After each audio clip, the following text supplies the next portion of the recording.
Judge a person not by what they accomplished, but what they had to overcome for their accomplishment. People that are hungry have zero excuses for not pursuing their dreams.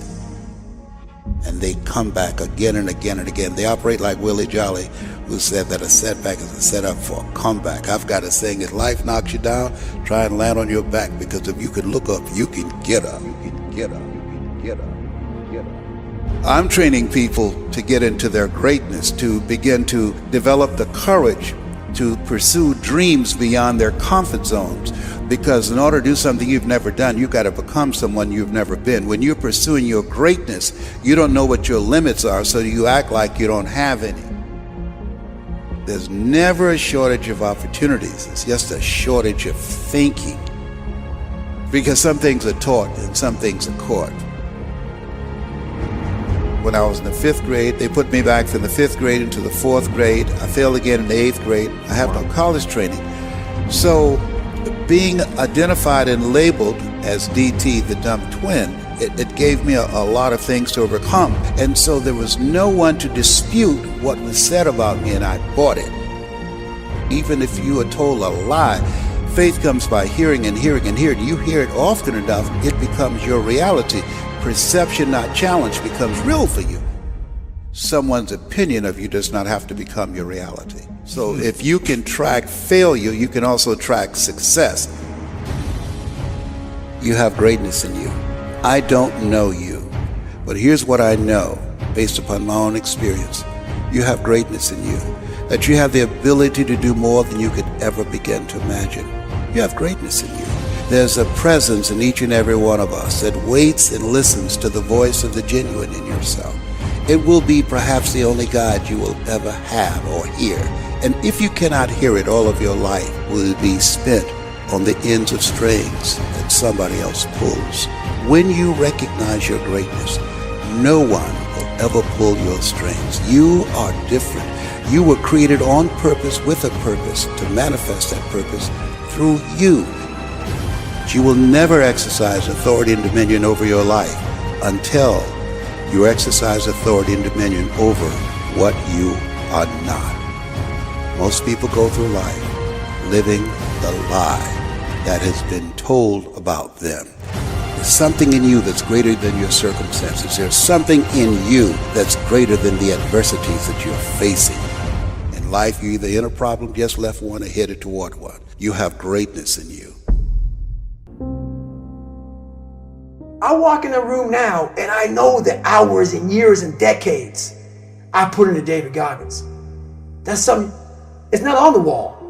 It's not a trophy on the wall. It's not a medal around your neck. I don't care how you perceive David Goggins, because through my journey, I figured out the one piece I was missing. I thought it was cars. I thought it was women. I thought it was money. I thought it was everything. The one piece I was missing was me having the courage to face myself. Where I got my work ethic from was the hours I had to spend learning this. When you sit down and you're not smart, and you have a disability, and you still want to be at the top of your class, I didn't want to just get by. When I realized that I can learn through hard work, and I can beat the valedictorian in school, but I got put in 10 hours more a day than he does. You know what kind of strength comes from that? When you're sitting down, that guy that valedictorian studied for an hour, and you know I caught you. I have the work ethic to catch you. That's where David Goggins got really invented. Was at a kitchen table with 20 spiral notebooks that were empty, and then they were full. And when you can go through that, I still have them in my storage unit. You go through these spiral notebooks of your life, and you realize this is how I learned. This is unbelievable. It wasn't until I got real sick and my life got real quiet. I went from running 205 miles in 39 hours to I couldn't get out of bed. My life was taken from me. And that's when I realized I hadn't taken time to think about what I'd done in my life. I'd done all these things, but there was no finish line. I finished a race of life, and I wouldn't even receive my medal. I'd go on. I get in the car and I go. When I started figuring out life, that I was leaving so much in the tank. Once I realized, my God, man, I was this dumb, fat kid being bullied, and now I'm a 180-pound person, lost 106 pounds in less than 3 months. Learn to read, learn to do this, learn to do that. I was like, I need more. I was fueling my mind with everything. And I never took time to say, my God, you came from this hell, and you're here. I had come 8,000 miles from where I started. But if you never know that, you're still in the $7 a month place. So it's that quiet place. It's that place by yourself. It's those hours and years and decades by yourself in the grip of life. When life has you by the throat and choking you out, and you're sitting there calm because you're trying to figure it out. You're not panicking. You're not quitting. You're not throwing in the towel. You're saying there's a way around this. And when you figure it out, when life has you gripped in a vice, and you can figure that out, that's when you overcome.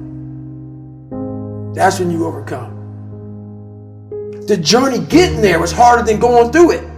Yeah. You know? So that's the whole thing about life, man. It's that journey that makes you who you are.